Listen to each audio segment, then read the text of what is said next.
Soc Mercè Pomer, directora responsable de l'Espai d'Art i Creació Can Manyer de l'Ajuntament d'Alella. Aquest és un espai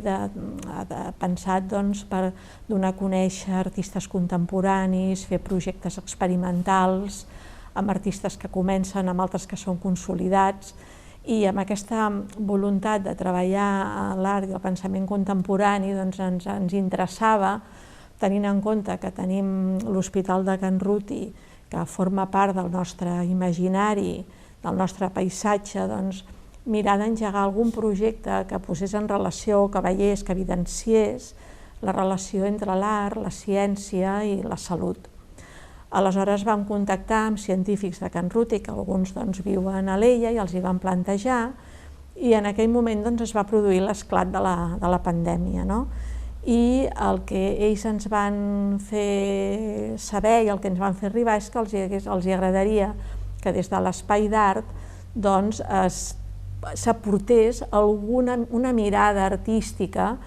referida a aquest moment que estàvem vivint, que era tan colpidor. Aleshores ens va semblar una idea molt interessant i ens va agradar molt, i vam començar a treballar pensant en quin projecte es podria dur a terme que confluís en una exposició que la idea era que es dugués a terme a Can Manyer i a Can Ruti,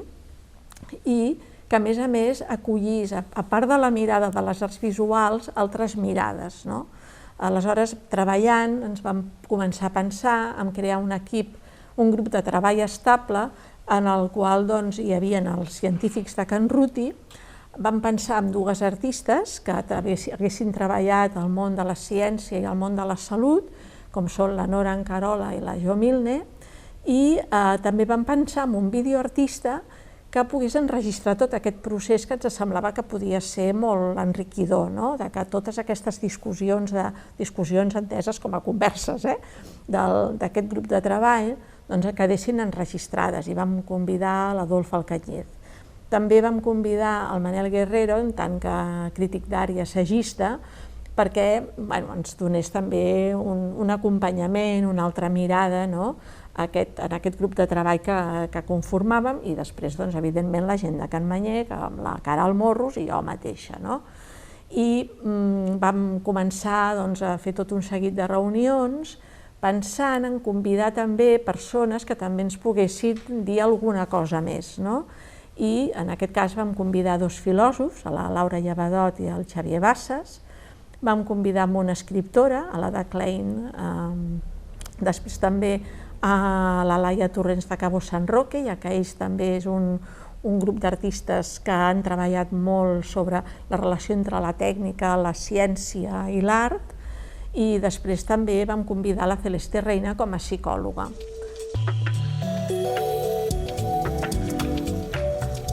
De manera que tenim la literatura, teníem la música, teníem la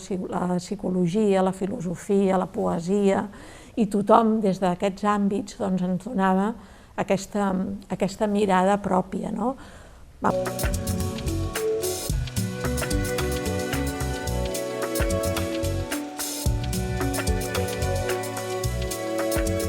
Tot aquest procés que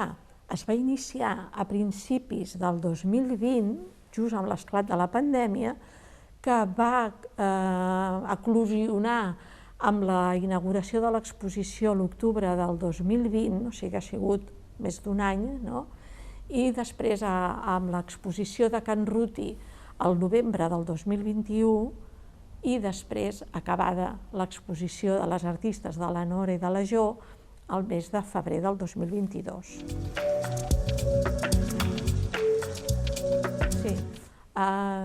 nosaltres volem, un cop acabada l'exposició de la Nora i de la Jo, i atès que teníem prevista la programació de l'exposició Dimonis de Cabo San Roque, i Cabo San Roque és un grup format per la Laia Torrents i el Roger Eixut, i atès també que la Laia Torrents havia participat en aquest grup de treball estable que he comentat abans, ens semblava que era interessant que aquesta exposició de Dimonis representés una mica la continuïtat del projecte Incert.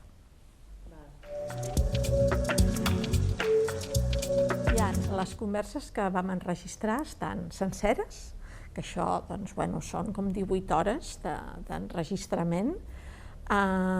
però després també hi ha un petit resum d'uns 20 minuts que també es pot trobar en el canal de YouTube de l'Ajuntament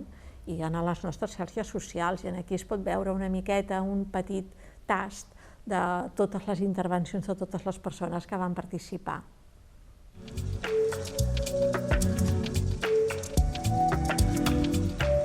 Jo crec que a l'hospital, clar, d'entrada els hi venia com una cosa, és una cosa completament nova, no? Per tant, va haver-hi un moment de sorpresa, però és que el moment de sorpresa, però en canvi amb una acollida extraordinària. Vull dir que la primera conversa que vam tenir a l'hospital va ser sí a tot.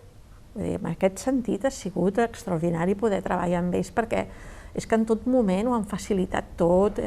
Vull dir, malgrat la sorpresa de trobar-te que t'arriba un projecte que has de muntar unes obres i una exposició i una poetada i un vídeo amb un recital de poesies al llarg de tot el dia, no? Malgrat això, vull dir, l'hospital ha sigut, en aquest sentit, ha col·laborat i jo crec que els metges, jo crec que alguns segur que els hi haurà sobtat, però que els hi ha interessat, perquè han vist que des del món de l'art pots fer una aproximació i un acompanyament diferent del que fas possiblement des del món de la ciència.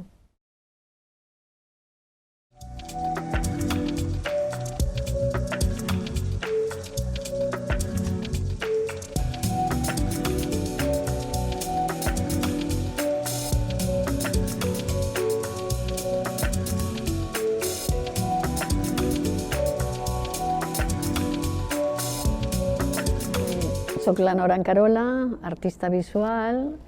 que m'agrada molt treballar en col·laboració, i aquest projecte és un projecte que en aquest sentit encaixa molt en la tipologia de treball col·laboratiu, creatiu, en el que estic en aquests moments instal·lada. Jo soc la Jo Milne, soc artista visual, i en els últims anys tota la meva obra s'ha anat vinculant amb l'art i la ciència, en el sentit de com les metodologies que s'utilitzen els científics per fer visible allò que no es veu a l'ull nu, aleshores com diferents maneres d'intentar portar a l'abast coses que no percebem.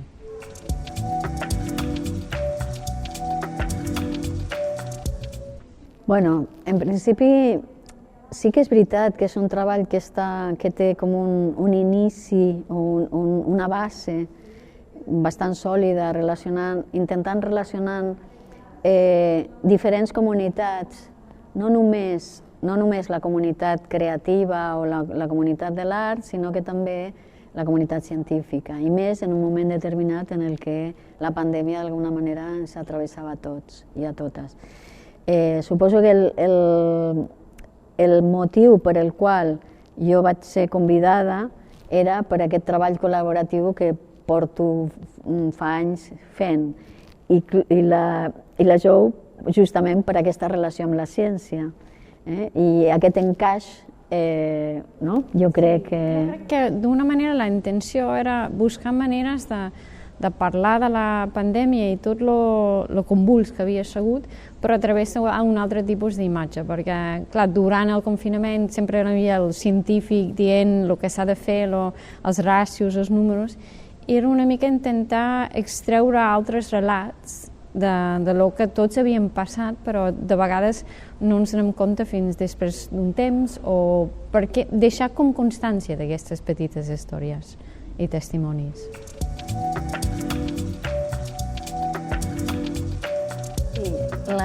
Hi ha una cosa important a dir, és que nosaltres vam decidir des del principi, amb la Jo,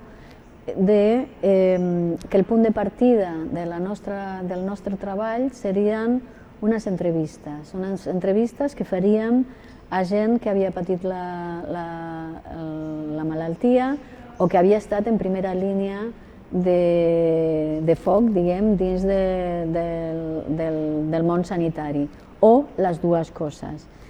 Vam començar amb això. Sí, el que nosaltres volíem és partir d'alguna manera de com s'estava visquent la malaltia i la situació aquesta des del la pròpia malaltia i des del propi estat de la qüestió dins del món hospitalari. Llavors, aquestes entrevistes per nosaltres eren cabdals perquè van ser una mica el punt de partida i en el meu cas en concret l'obra està molt lligada, perquè també és la meva manera de treballar, està molt lligada amb aquestes entrevistes. I de fet, en les entrevistes mateixes, jo el que intentava és intentar extreure de l'entrevista algun moment en què la persona que estava en un moment de molt patiment, treure aquesta búsqueda, aquesta recerca que cadascú feia o espontàniament aquesta troballa d'un moment en el que es podia respirar o trobava una sortida, a lo que jo li dic els moments plata. Els moments plata per mi són en els moments de molta dificultat. Normalment jo treballo amb temes de migracions, però no només, i en aquest moment el moment plomisso de dificultat sempre té un moment que està trobant o s'està veient una sortida. Aquest moment de sortida dins de la pròpia situació és el que jo l'anomeno moment plata. Per què? Perquè és un moment en què tenim la capacitat de transformar alguna cosa. A partir d'ahí, jo el que vaig fer és un seguit de fotografies que intentaven reproduir o representar, millor dit, aquests moments plata de cadascú dels entrevistats i entrevistades. I les obres el que tenen és una petita frase en la que ells expliquen aquest moment i la imatge que d'alguna manera representa aquest moment. Jo vaig fer diverses imatges i els mateixos entrevistats el que feien era escollir la imatge que ells creien que era més idònia al seu record. Això per una banda. I després l'altra obra, hi ha 3 obres, però hi ha una altra que és la que jo li dic 19 cadires més un horitzó de plata. També té aquesta finalitat, d'alguna manera, en el sentit que l'objectiu és trobar aquest horitzó en el que nosaltres hem d'intentar sortir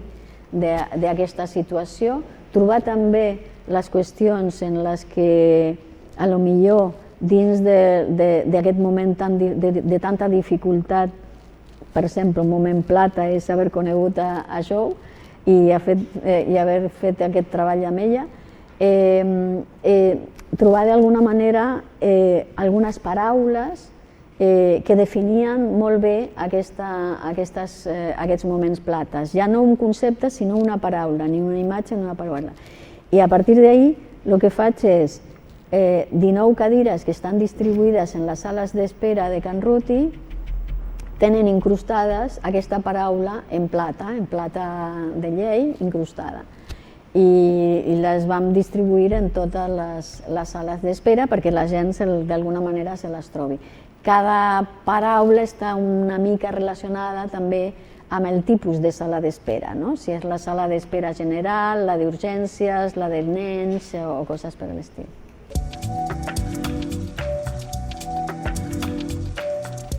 Una de les coses que després d'haver fet totes les entrevistes amb la Nora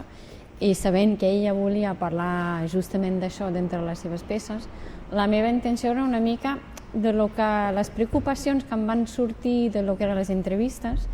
era com moltes vegades en aquestes pandèmies, aquestes malalties, n'hi ha històries que no ens donem compte o que desapareixen. I aleshores jo volia mirar quins són les diferents històries vinculades amb la sida, amb l'èbola, amb la varicel·la o amb la grip espanyola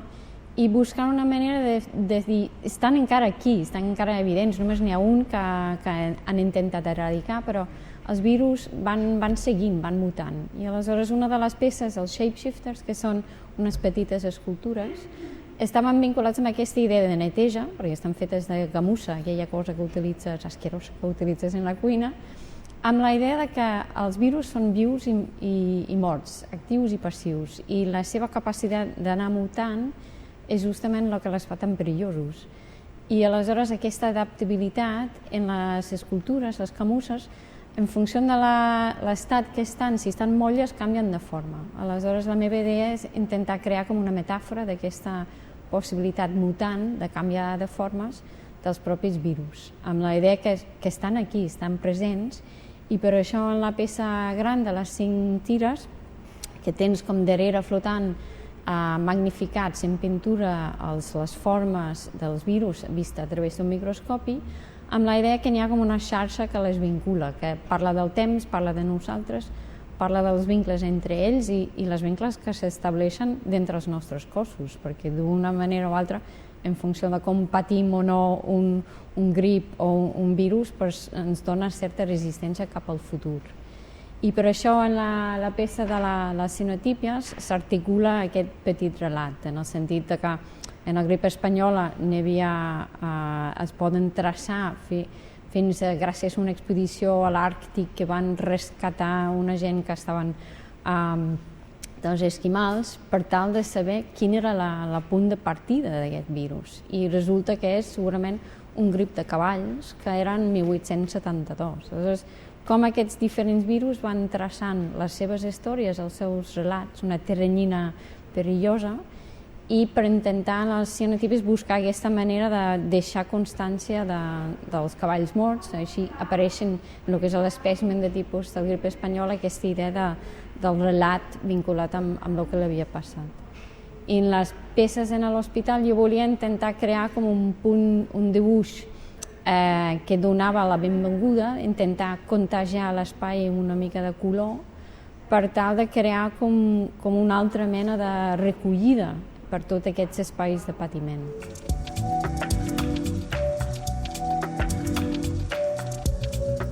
Jo em sento molt identificada amb el que ha fet la Jou. És a dir, no perquè jo crec que cadascuna de nosaltres ha treballat en la línia que normalment treballa,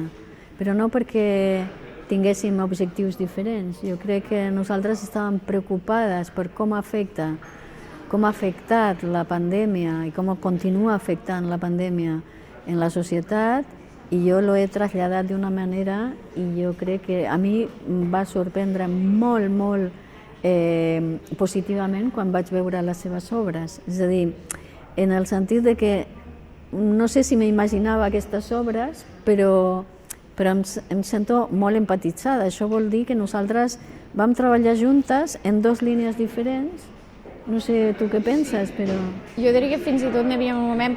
en algunes de les entrevistes, la Nora no va poder estar i jo era com la meva responsabilitat és fer les preguntes que sé que la Nora necessitava pel seu projecte. Aleshores, malgrat que potser visualment n'hi ha molta diferència,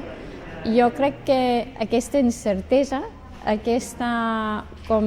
l'afectació de la pandèmia del virus és la que ens unifica. I encara que anàvem treballant en els nostres estudis, anàvem parlant molt a través de les sessions que fèiem cada mes, però també la Nora i jo, com que sempre compartíem els viatges per anar a fer entrevistes o anar a les sessions, parlàvem del que anàvem a fer i el que estàvem fent, i jo vaig portar mostres al taller de Nora. Aleshores, curiosament, jo normalment no treballo tant en comunitat, en el sentit que he fet moltes col·laboracions amb un científic o 2 científics, però encara que jo les he dibuixat, tinc la sensació que la Nora forma part d'aquesta experiència. Aleshores, malgrat que pugui haver una diferència estètica, jo crec que hem intentat utilitzar el color com un petit fil conductor, però jo crec que la que ens unifica és justament una certa incertesa. Sí, i una preocupació per aquesta incertesa. I com pot afectar a la societat, la necessitat de buscar altres maneres d'afrontar a les pandèmies perquè no només siguin limitar seguretat, limitar les nostres llibertats, que era una de les preocupacions.